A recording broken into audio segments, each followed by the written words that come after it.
बिस्मिल्लाहिर्रहमानिर्रहीम। अस्सलाम वालेकुम व्यूअर्स, वेलकम टू तम्मूज़ किचन। उम्मीद है कि सब ठीक ठाक होंगे। आज हम बना रहे हैं अपने किचन में सूजी और बेसन की ये बहुत ही शानदार सी बर्फ़ी, जो कि बहुत ही मज़े की लगती है। बहुत ही कम वक्त में और बहुत ही कम बजट में आप तैयार कर सकते हैं एक बहुत ही मज़ेदार सा मीठा, जो कि आप किसी भी अपनी पार्टी में या किसी भी दावत में ऐड कर सकते हैं और ये बहुत ही मज़े का बनता है और सबको यकीनन बहुत पसंद आएगा। तो जल्दी से टाइम वेस्ट के बगैर रेसिपी को शुरू करते हैं। और इस रेसिपी को बनाने के लिए हमें जो चीज़ें चाहिए सबसे पहले हम वो देख लेंगे। 2 कप हमने बेसन लेना है और इसको अच्छे तरीके से आपने छान लेना है। 1 कप हम सूजी लेंगे, इसको भी अच्छे तरीके से छान लेंगे और 1.5 कप जो है वो हमने चीनी लेनी है। इसके अलावा 1 कप भी हम घी लेंगे, देसी घी या दूसरा कोई भी आप यूज़ कर सकते हैं। इसके अलावा कोई भी ड्राई फ्रूट्स आप यूज़ कर सकते हैं। मैंने ये कोकोनट लिया है, इसको अच्छी तरह से मैंने इस तरह से कद्दूकश कर लिया था और इसके अलावा बादाम लिए हैं और किशमिश। जी, तो सबसे पहले हम जो है वो पैन के अंदर घी ऐड कर देंगे और इसको अच्छे तरीके से मेल्ट कर लेंगे। अब हम घी में जो है वो बेसन ऐड कर देंगे और बेसन के साथ ही हम इसके अंदर सूजी भी ऐड कर देंगे और दोनों की अच्छे तरीके से भुनाई करेंगे। सूजी और बेसन दोनों को अपने अच्छे तरीके से छान लेना है। इस तरह से जो बर्फ़ी है वो बहुत अच्छी बनेगी, उसका टेक्सचर बहुत अच्छा आएगा।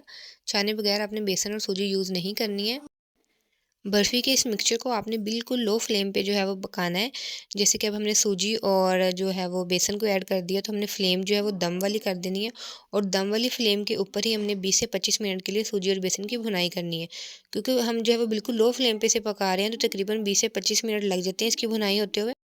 और जब ये जो है वो लिक्विड फॉर्म में आ जाएगी और हल्का-हल्का जो इसके ऊपर बबल्स आना शुरू हो जाएँगे ना, तो आप समझ लें कि इसकी भुनाई हो चुकी है। तो तकरीबन आधा घंटा लग जाता है इसकी भुनाई करते हुए। तो हल्के-हल्के अपने हाथों से इसको हिलाई जाना है और इसकी भुनाई करते जाना है। तकरीबन आधा घंटा जो है वो हम इसकी भुनाई करेंगे। ये जो सूजी और बेसन का मिक्सचर जो है वो अच्छे तरीके से हमने भून लिया है और काफ़ी अच्छी महक आना भी शुरू हो गई है और आप देख सकते हैं हल्के-हल्के बबल्स भी बनना शुरू हो गए हैं। तो अब इस पॉइंट पर हमने क्या करना है कि इसके अंदर हमने चीनी ऐड कर देनी है। हम कोई चाशनी वगैरह नहीं बना रहे हैं, हम सिंपल चीनी ऐसे ही ऐड कर रहे हैं। इस तरह से एक बहुत अलग सा टेस्ट आता है बर्फ़ी में। आप चाहें तो आप चीनी को जो है वो मेल्ट करके डाल सकते हैं या चाशनी बनाकर भी डाल सकते हैं। लेकिन अगर आप इस तरीके को फ़ॉलो करेंगे तो आपको एक न्यू सा टेस्ट मिलेगा बर्फ़ी का खाने के लिए। तो इस तरीके से भी आप ट्राई कर सकते हैं, यकीनन आपको पसंद आएगी। जी, तो जब आपका बेसन जो है वो इस तरह से लिक्विड फ़ॉर्म में आ जाए और हल्की-हल्की इसके ऊपर बबल्स बनना शुरू हो जाएँ, जैसे कि आप देख रहे हैं, तो इस पॉइंट पर आपने इसके अंदर शुगर ऐड कर देनी है। चीनी ऐड करने के बाद आपने इसको अच्छे तरीके से मिक्स करना है और फ्लेम को अपने लो ही रखना है, फ्लेम को हाई नहीं करना है। ये सारा प्रोसेस जो है वो बर्फ़ी बनाने का बिल्कुल लो फ्लेम पे होगा, जो दम वाली आँच होती है। तो फिर ही आपको जो है वो परफेक्ट रिज़ल्ट मिलेंगे। तो अच्छी तरह से आपने चीनी को जो है वो मिक्स कर लेना है और मज़ीद सिर्फ 1 से 2 मिनट के लिए पकाना है। उसके बाद हम जो है वो फ्लेम को ऑफ़ कर देंगे। चीनी को हमने अच्छे तरीके से जो है वो मिक्स कर लिया, जैसे कि आप देख सकते हैं काफ़ी सॉफ्ट सा ये मिक्सचर बन गया। अब इस पॉइंट पर हम फ्लेम को जो है वो ऑफ़ कर देंगे और इसके अंदर तमाम ड्राई फ्रूट्स ऐड कर देंगे। ड्राई फ्रूट्स ऐड करने के बाद एक दफ़ा फिर से मिक्सचर को अच्छे तरीके से मिक्स करेंगे और अब हम जो है वो इसको किसी ट्रे में डालकर अच्छे तरीके से सेट कर लेंगे। तो हमने ये ट्रे ले ली है, आप चाहें कि कोई भी किसी भी तरह का जो है वो बर्तन यूज़ कर सकते हैं और इस ट्रे के अंदर हमने जो है वो ऑयल लगा दिया था अच्छे तरीके से, ताकि ये जो बर्फ़ी है वो नीचे ना चिपके। वैसे तो ये चिपकती नहीं है, लेकिन हम एहतियातन जो है वो ट्रे के नीचे ऑयल लगा देंगे। अब हम जो है बेसन और सूजी का जो हमने ये मिक्सचर बनाया है, इसको अच्छे तरीके से ट्रे में डालकर अच्छे तरीके से इसे सेट कर लेंगे। आपने इस तरह से किसी भी स्पैचुला की मदद से इसको सेट कर लेना है। जैसे कि आप देख सकते हैं कि हम जो है इसको हाफ़ ट्रे में सेट करेंगे, क्योंकि हमने हाफ़ ट्रे के जितना ही मिक्सचर जो है वो रेडी किया है। तो इस तरह से आपने स्पैचुला की मदद से इसको ऊपर से प्लेन कर लेना है, ताकि इसकी खूबसूरती जो है ना वो बरकरार रहे और ये अच्छा सा इसकी एक शेप आ जाए।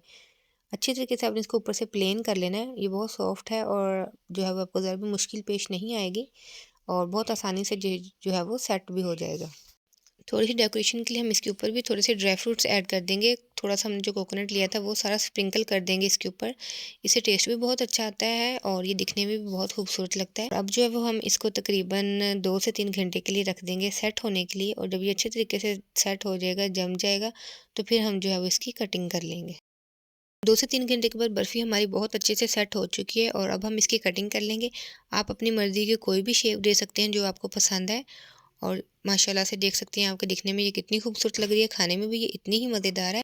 बेसन और सूजी की बर्फ़ी तैयार है। उम्मीद है कि आपको ये रेसिपी बहुत पसंद आई होगी। अगर रेसिपी अच्छी लगी तो चैनल को सब्सक्राइब कीजिएगा, वीडियो को लाइक कीजिएगा, बेल आइकन के बटन को दबाना मत भूलिएगा। हम मिलेंगे आपसे अपनी नेक्स्ट वीडियो में, तब तक के लिए खुदा हाफ़िज़।